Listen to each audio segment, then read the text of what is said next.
యేసుక్రీస్తు వారు మనకి ఇచ్చిన ఆధిక్యత వదులుకొనుట, అది కృపా సత్య సంపూర్ణుడిగా ఈ భూమి మీదకి యేసుక్రీస్తు వారు వచ్చి చూపించింది ఏంటంటే, ఆయన అపవాది శోధించినప్పుడు ఆయన ఏం చెప్పాడంటే, రొట్టె వల్ల కాదు, నువ్వు లోకానికి వచ్చావు కదా, ఇక్కడ బ్రతకాలంటే రొట్టె ఉంటేనే బతుకుతావు అంటే, కాదు ఇక్కడనే బ్రతకాలన్న ఆయన నోటి మాట వల్లే నేను బ్రతుకుతా.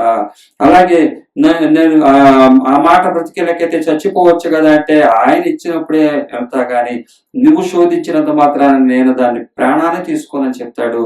అలాగే ఆయన నాకు మొక్కితే నీకు ఇస్తానంటే దేవుణ్ణే మొక్కు అని చెప్పి ఆయన తెలియపరిచాడు. ఆయన తెలియపరిచిన తర్వాత శోధకుడు శోధన ముగిసిన తర్వాత జయాన్ని పొందుకున్నటువంటి ఆయన వెలుగుగా భూలోకంలో కనబడ్డాడు. అలాగే ఆత్మ విషయమైనటువంటి దీనులైనటువంటి మనం ఫస్ట్ చేయాల్సింది ఏంటంటే వదిలేయాలి. ఏ స్థితిలో పిలువబడ్డామో ఆ స్థితి నుంచి 1 కోటి రూపాయల స్థితిలో మనం పిలువబడినట్లయితే 2వ కోటికి వెళ్ళటానికి 3 కోట్లు 4 కోట్లు సంపాదించుకోవటానికి వెళ్ళమాకండి. ఏ స్థితిలో మీరు పిలువబడ్డారో అక్కడి నుంచి మీరు ఉన్నత స్థితిలో మీరు బ్రతకండి, పర్వాలేదు. కానీ మీరు నిత్యరాజ్యం కావాలంటే ఆత్మ సృష్టి ఇది, అది మీరు ప్రకటించాలి. దాన్ని ప్రకటించగలిగిన వారే స్టేజీ మీద ఉండాలి.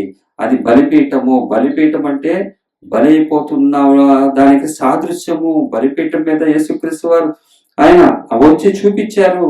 ఆయన నలిగిపోతున్నా కూడా, ఆత్మ అల్లాడుచున్నా కూడా, ఆయన ఏ శోధన కూడా ఆయన పడిపోలేదు. జయ జీవితాన్ని ఆయన పొందుకున్నారు. తద్వారా మనకు అనేక సందేశాలు ఈ యొక్క మత్తయి సువార్త నుంచి మనకి 5వ అధ్యాయం నుంచి మనకి సందేశాలు ఇస్తున్నారు. జయించిన ఆయనలో ఏ లోపము లేదు, ఏ దూరము అంటే మనలో ఉండకూడదు, అది తీసేసుకోవాలి. అలాగే ఆయనలో ఏ దూలము లేదు అని నిర్ణయించబడినటువంటి వాడు. అలాగే మన కంటిలో కూడా ఏ దూలం లేకుండా ఉండటానికి 5వ అధ్యాయము 2:12 వచనాలు మనకు తెలియజేస్తున్నాయి. ఈ లోక దూలం మనలో ఉంటే, ఈ లోకంలో ఉన్నట్లయితే ఈ దూలం పెట్టుకుని మనం ఆత్మను రక్షించుకోలేము.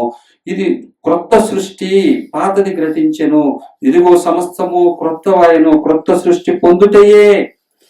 గలతీయులకు రాసిన పత్రిక 15వ వచనం మనం చెప్పబడుతుంది.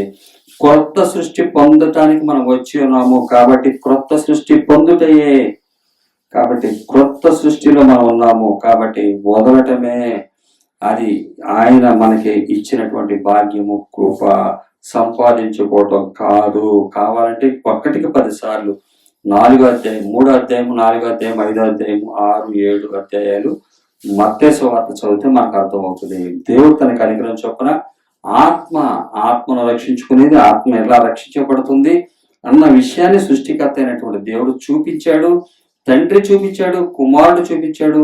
అలాగే యేసుక్రీస్తు వారు చెప్పిన తర్వాత శిష్యులు కూడా, పౌలు గారు కానీ వీళ్ళందరూ కూడా ఇది ఏ మార్గంలో, ఇదే ఆత్మను రక్షించుకునే మార్గంలోనే వెళ్ళారు.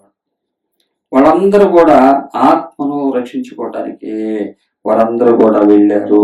ఆత్మ విషయమై దీనులయ్యారు. కానీ నేడు ఆత్మ కాదు, శరీర విషయమై దీనులవుతున్నారు. ఎందువల్లంటే శరీరాన్ని సాష్టాంగ పడుతున్నారు అపవాదించే వాటి మీద. కాబట్టి ఒక్క చెట్టు ఫలం తినేవారైతేనే మీరు సంఘంగా ఉంటారు, ఒక సంఘంగా ఉంటారు. ఆయన రక్తంలోను ఆయన శరీరంలోను పాలు పొందుతున్న వారు అవుతారు. ఆయన మ్రాను మీద ఒకే చూపించాడు, ఆయన శరీరాన్ని తినే రక్తాన్ని తాగాలి. అది ఏం కడుపు నిండుతుంది? అది ఎంతో మనకి కడుపు నిండుతుంది. కానీ చాలి ఆకతో ఉంటే ఆయన మనం పోషించి, ఆయన నిర్ణయించిన సమయం వరకు మనం ఉండి ఆయనను ఆత్మను రక్షించుకునే వారికి ఉండటానికి దేవుని దగ్గరికి పిలువబడ్డాము. ఇది గ్రహించిన వారు, ఇది అనుసరించేవారు ఆత్మను రక్షించుకునేవారని దేవుని వాక్యం తెలియజేస్తారు.